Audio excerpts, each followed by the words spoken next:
Welcome, dear listener, to a realm where the mists cling not just to the ancient peaks and deep glens, but also to the very fabric of history, blurring the lines between what was and what nightmares whispered into the dark. Are you ready to step beyond the picturesque postcards, beyond the charming allure of tartan and whiskey, and into the true heart of Scotland, a land steeped in a primal, untamed beauty, yet equally scarred by human cruelty and haunted by entities older than memory? Imagine, if you will, the biting winds sweeping across the desolate moors, carrying with them the scent of peat and damp earth, but also something else, a faint metallic tang of ancient blood, a whisper of a piper's lament lost in the wind, or the chilling shriek of an unseen horror lurking in the shadowed lochs. Tonight, we journey deep into the Highland horrors, where the past is never truly buried, and the wilderness itself holds secrets so profound, so terrifying, they might just consume your very soul. Feel the cold air against your skin. Hear the distant, unsettling sounds of the untamed north, and let your mind open to the dark magic that flows through the very veins of this legendary land. The scarred earth and the echoes of iron blood. Our journey begins, as many true horrors do, not with fangs or spectral wails, but with the chilling reality of human hearts hardened by pride, grievance, and an unyielding thirst for vengeance, the clan blood feuds that stained the very stones of Scotland with an indelible crimson.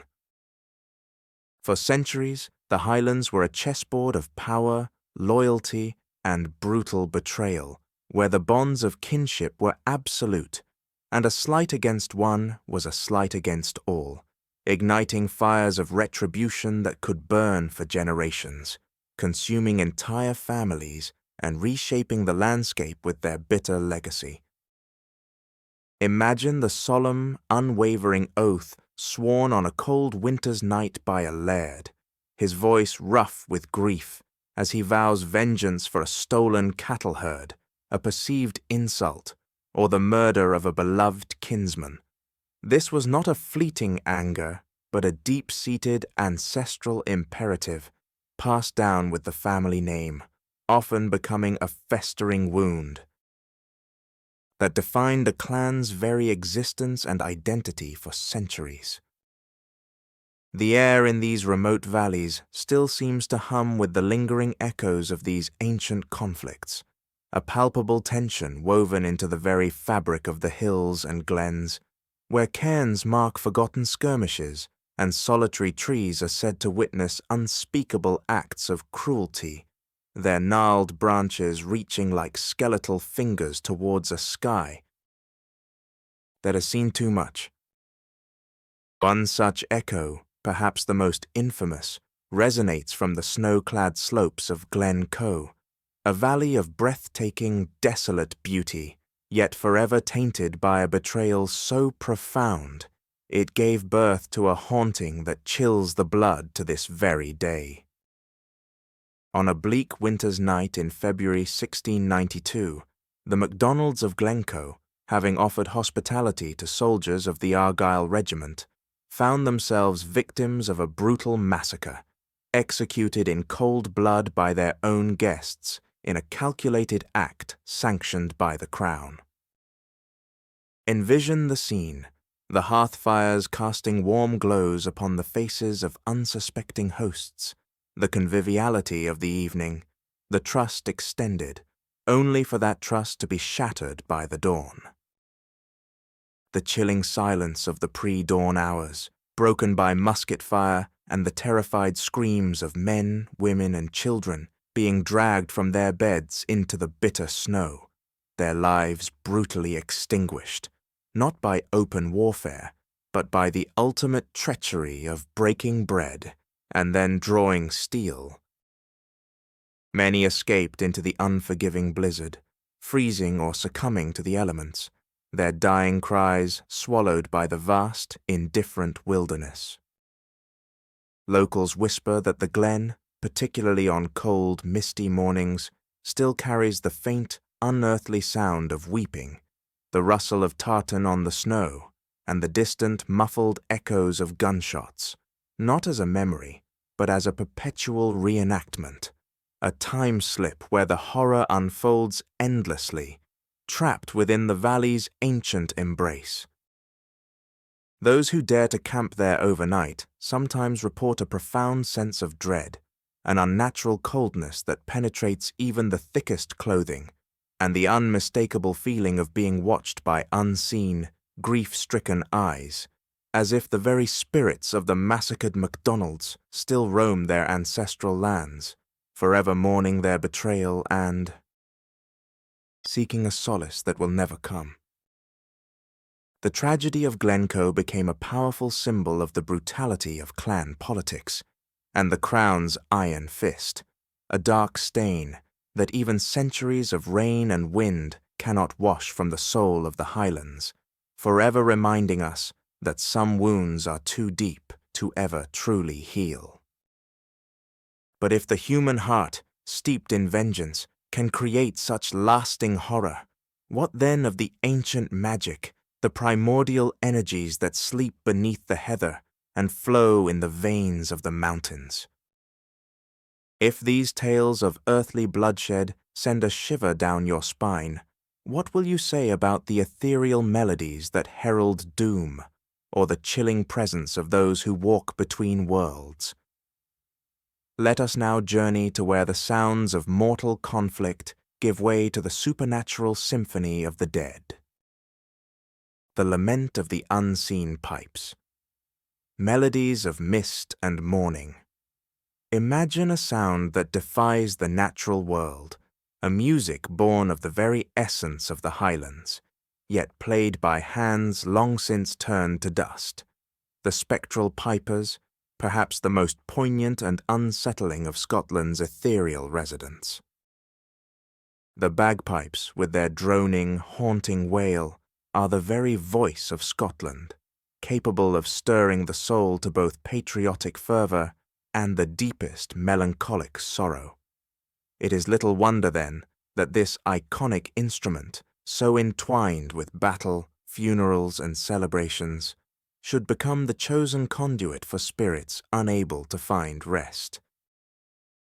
These are not merely ghosts, but echoes of passion, of loss, of an unfinished song that reverberates through the ages, often serving as harbingers of doom, or luring the unwary deeper into the ancient, untamed heart of the land. Feel the damp air, heavy with the scent of bog and ancient stone, as a sudden, impossible skirl cuts through the silence, seeming to rise from the very earth beneath your feet. One such chilling tale speaks of the piper of Ardnamurchan Cave, a dark labyrinthine fissure in the rugged coastline, its mouth resembling a gaping maw leading to the very bowels of the earth, where the sea roars and crashes against ancient rock. Long ago, a fearless piper, renowned for his daring spirit and the haunting beauty of his music, decided to explore the cave's deepest reaches, claiming he would play his pipes all the way through to the other side, or to wherever the tunnels led. Locals say he brought his faithful dog, a small terrier, tied to his belt with a long string, so that if the dog stopped, he would know the path was impassable or dangerous. As he ventured deeper, the mournful, eerie strains of his pipes echoed out of the cave's mouth, growing fainter and fainter until they ceased altogether. Days turned into weeks, but the piper never re-emerged. What did emerge, however, from a small crack in the rocks miles inland, was his dog, whimpering, its fur singed, its eyes wide with a terror that no human hand could inflict, and all the hair from its body scraped off, as if it had been dragged through an impossibly tight, fiery passage. The piper's fate remains a mystery, But on still, windless nights, when the moon casts long skeletal shadows across the rugged Ardnamurchan landscape, the faint, disembodied lament of pipes can still be heard emanating from the cave's dark depths. It's a tune of profound sorrow and unfulfilled purpose, growing louder, then softer, seeming to weave through the rock and mist, beckoning the curious, whispering of secrets and a fate worse than death that befell a man who dared to challenge the ancient, unknown forces lurking within the earth. Some say the piper is eternally lost, playing his way through infernal passages, forever searching for an exit that does not exist, his music a mournful beacon of his unending torment, a warning to those who would venture too deep into the earth's shadowed heart, a testament to the fact that some passages lead not to freedom, but to an eternity of haunting. Another chilling melody drifts from the very heart of Edinburgh, from beneath the ancient stones of its venerable castle, a fortress steeped in centuries of history, both glorious and grim. Legends speak of a hidden network of tunnels beneath the Royal Mile, stretching from the castle all the way down to Holyrood Palace. Centuries ago, a curious and brave piper was sent to explore these subterranean passages, his pipes playing a lively tune as he ventured deeper so that those above ground could track his progress. His music echoed for a while, a reassuring sound filtering up through various vents and grates in the city's cobblestones, growing fainter as he delved further into the earth's cold embrace. But then, abruptly, the music stopped. Silence fell,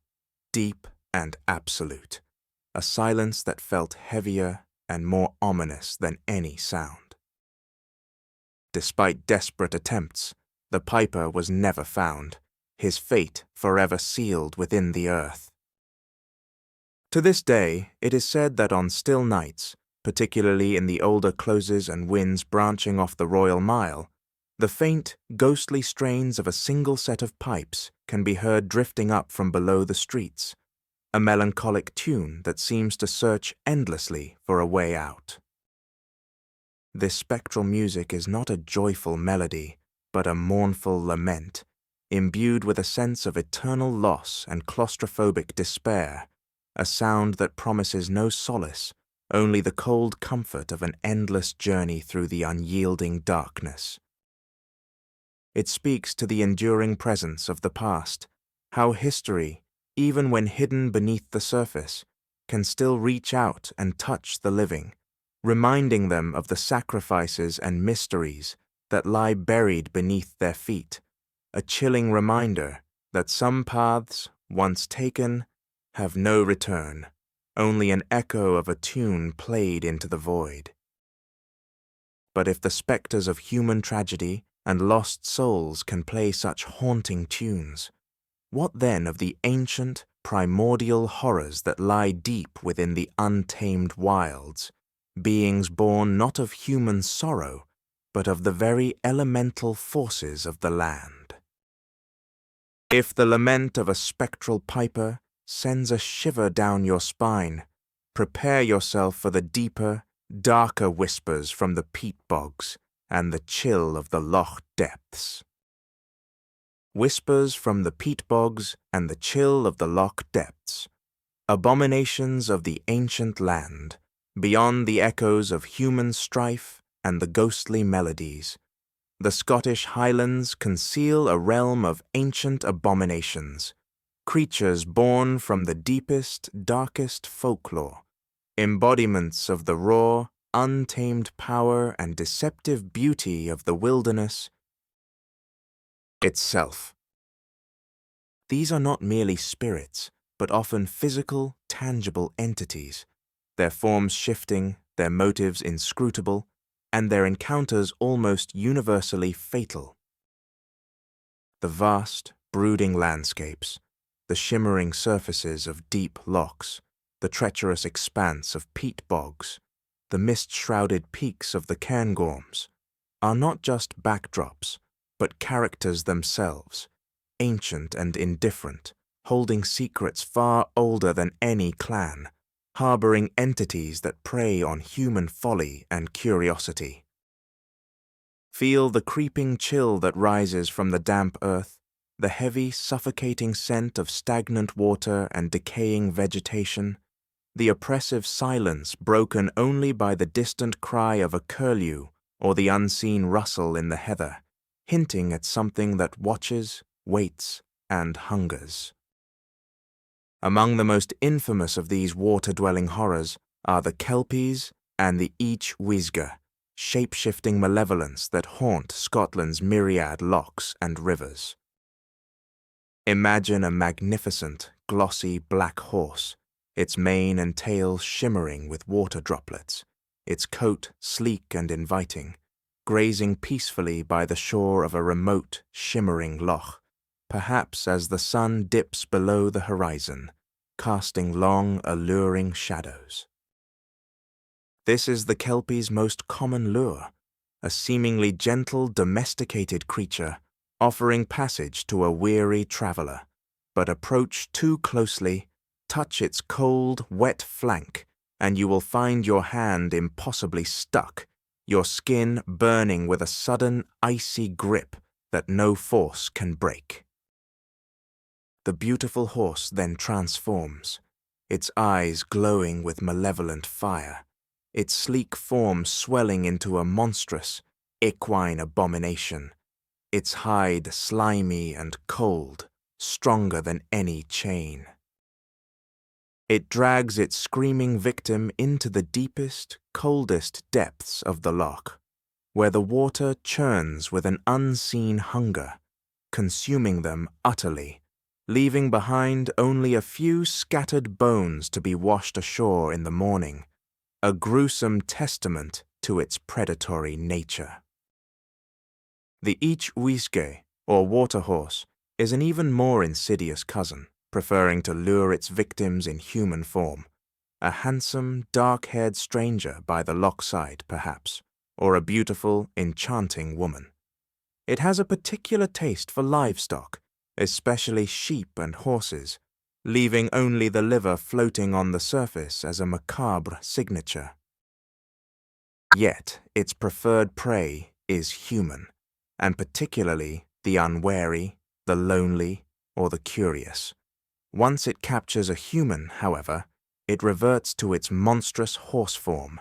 tearing its victim to shreds, devouring every part save for the liver, which is said to be a spiritual part of the person, left behind as a cruel mockery. Locals near Loch Coruisk, on the Isle of Skye, or the remote depths of Loch Ness whisper cautionary tales, warning against beautiful, unbridled horses appearing out of the mists, or the sudden, unexplained disappearances of those who venture too close to the water's edge at dusk. The very air by these lochs seems to hum with a palpable tension, a cold dread that hints at the ancient, predatory intelligence lurking beneath the deceptively calm surfaces, forever waiting for its next victim, its eyes gleaming with an ancient, chilling hunger, a chilling reminder that beauty can be the deadliest of snares in this unforgiving land. But if the watery depths hold such terrors, what lurks upon the silent, desolate peaks, where the very air thins and the mists roll in like hungry spirits? Journey with me to the heart of the Cairngorms, to the second highest mountain in the UK, Ben Macdui, a place of stark, majestic beauty, yet also home to one of Scotland's most terrifying and inexplicable abominations, the Fear Lieth More, the big grey man of Ben Macdui. This is not a ghost, nor a creature of flesh and blood as we understand it, but something far more primal, a manifestation of the mountain's wild, ancient spirit, or perhaps a preternatural entity existing on a plane just beyond our perception. Hikers and climbers, seasoned and rational individuals, have for centuries reported profound, terrifying encounters on the misty, desolate plateaus and exposed ridges of Ben Macdui. The experience often begins subtly, a sudden, inexplicable sense of profound dread, a feeling of intense loneliness and isolation even when with companions, as if an unseen presence is draining all warmth and comfort from the air. Then comes the sound, a heavy, deliberate crunching of footsteps behind them, or the unmistakable sound of something enormous following them through the thick, swirling mist, a sound that perfectly mimics their own pace, but amplified, as if made by a gargantuan, unseen entity. The sheer scale of the sound suggests something impossibly vast, moving with an eerie, silent determination. The overwhelming feeling is one of panic, an irresistible urge to flee, to run headlong down the mountain, often resulting in falls, injuries, or being hopelessly lost in the unforgiving terrain. No one has ever seen the fear lieth more clearly, only glimpsed fleeting peripheral shapes in the swirling fog, an impossibly tall, grey, indistinct mass, or a shadow that moves against the direction of the wind, dissolving as soon as one tries to focus on it. Many who have experienced it describe a profound spiritual violation, a sense of their very soul being crushed by an unseen force, leaving them emotionally scarred and often abandoning their love for the mountains. The big grey man is the epitome of the wilderness as a living, malevolent force, a reminder that some places are too ancient, too wild, and too sacred for human intrusion, holding within them a terrible, elemental power that can drive men mad with fear, forever embedding the chilling memory of an invisible, colossal stalker into their very being. The mountain, in its majestic indifference, hides a secret that strips away the veneer of civilization, leaving one exposed to a primal terror that whispers of how small and vulnerable humanity truly is in the face of such ancient, cosmic dread. And so we leave you, dear listener, amidst the swirling mists and ancient stones of the Highlands, having touched upon a mere fraction of the dark wonders that lie within. We have journeyed through the blood-soaked valleys, echoing with forgotten feuds, listened to the mournful laments of spectral pipers who play their eternal tunes for the lost, and felt the chilling presence of unspeakable abominations that lurk in the depths of lochs and upon the desolate peaks. Remember, these are not just tales spun by a fire's dying embers. They are the living breath of a land whose history is written in blood, and whose wilderness holds secrets that defy explanation. The boundaries between myth and reality here are gossamer thin, easily torn by a sudden gust of wind, a haunting melody, or the crushing weight of an unseen presence. So, as the long night deepens and the distant howl of the wind sweeps across the moors, ask yourself, are these truly just stories, or do the ancient stones of Scotland remember more than we dare to know? Does the mist conceal more than just mountains? And does the silence sometimes carry echoes of a horror that still breathes, waiting for the unwary? Perhaps, dear listener,